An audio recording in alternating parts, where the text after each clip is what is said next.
तब हम पर क्या बीती थी, इसका अंदाज़ा तुझे है भी। हमारी कितनी बेइज्जती हुई थी, हमें समाज में किस तरह से नीचा दिखाया गया था, ये सब तू भूल गया?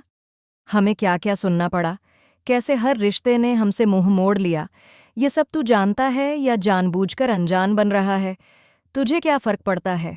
पीठ दिखाकर तू सब कुछ छोड़कर चला गया और आज सालों बाद मुंह उठाकर वापस भी आ गया। कोई इंसान इतना स्वार्थी, इतना बदतमीज और इतना बेशर्म कैसे हो सकता है? रॉनी ने आखिरकार विक्रांत को सच का आईना दिखा ही दिया। वह आईना जिसमें विक्रांत को सिर्फ मन्नत ही नहीं बल्कि अपनी सारी गलतियां भी साफ नजर आने लगीं। लेकिन सच सामने होते हुए भी विक्रांत की आंखों पर गलत फहमियों की ऐसी पट्टी बंधी हुई है जिसे खोलना आसान नहीं है। विक्रांत एक बहुत बड़ी गलतफहमी का शिकार हो चुका है। उसके दिमाग में यह बात बैठ चुकी है कि दुआ धैर्य और मन्नत की बेटी है, और इसी सोच ने उसकी सोच, उसका गुस्सा और उसका बर्ताव पूरी तरह बदल दिया है। लेकिन दोस्तों, अब वो वक्त आ चुका है जब सच ज्यादा देर तक छुपा नहीं रह पाएगा। मन्नत की आने वाली कहानी में जबरदस्त भूचाल आने वाला है। वेल, कहानी में आप देख रहे हैं कि मन्नत इस वक्त आग बबूला है, क्योंकि दुआ को लेकर हालात दिन ब दिन बिगड़ते जा रहे हैं। याशिका के गुंडे और एक औरत दुआ को जबरदस्ती खराब बर्फ का गोला खिलाते हैं। वह बर्फ इतनी गंदी और खराब होती है कि दुआ की हालत बिगड़ने लगती है और उसकी जान तक खतरे में पड़ जाती है। मन्नत ये सब देखकर टूट जाती है। एक माँ के लिए इससे बड़ा दर्द और क्या हो सकता है। लेकिन तभी विक्रांत मौके पर पहुंचता है और दुआ को बचा लेता है। हालांकि मन्नत को यह लगता है कि विक्रांत भी दुआ को चोट पहुंचा रहा है। यहीं से एक और गलतफहमी जन्म ले लेती है।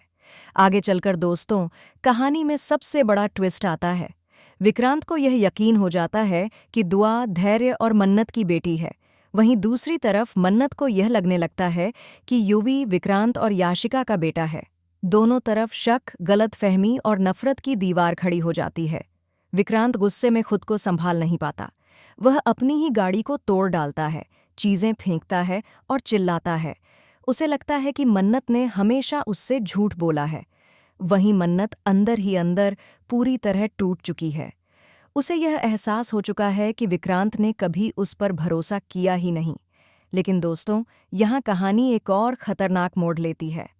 मन्नत जानती है कि अगर विक्रांत को यह सच पता चल गया कि दुआ उसी और विक्रांत की बेटी है, तो विक्रांत दुआ को उससे छीन लेगा और मन्नत को हमेशा के लिए अपनी जिंदगी से निकाल देगा। इसलिए मन्नत सच को छुपाने का फैसला कर लेती है। इसी बीच विक्रांत मन्नत पर गंदे इल्जाम लगाता है। यह सब जब रॉनी के सामने होता है तो रॉनी से अब और सहा नहीं जाता। रॉनी, जो विक्रांत के पिता हैं, जिन्हें विक्रांत आज तक अपना पिता मानने से इनकार करता आया है, वह आज खुलकर सामने आता है। रॉनी विक्रांत से कहता है कि वह मन्नत को लेकर हमेशा गलत सोचता आया है। उसकी हर सोच, हर शक और हर फैसला गलत रहा है। रॉनी यह भी याद दिलाता है कि जब धैर्य ने अपनी मां को गलत समझकर छोड़ दिया था, तब भी विक्रांत उन्हीं लोगों के साथ खड़ा रहा जिन्होंने परिवार को तोड़ा।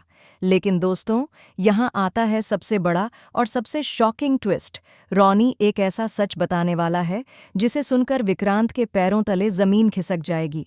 रॉनी खुलासा करता है कि धैर्य दुआ का पिता ही नहीं है। दुआ का असली पिता कोई और नहीं बल्कि खुद विक्रांत है, और यही वजह थी कि मन्नत सालों से इस सच को छुपाए हुए थी।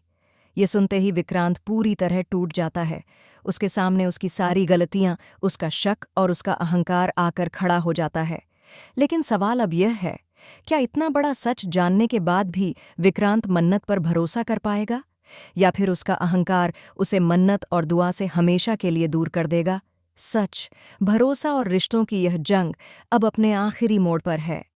आने वाले एपिसोड में फैसला होगा, प्यार जीतेगा या फिर गलतफहमी सब कुछ तबाह कर देगी।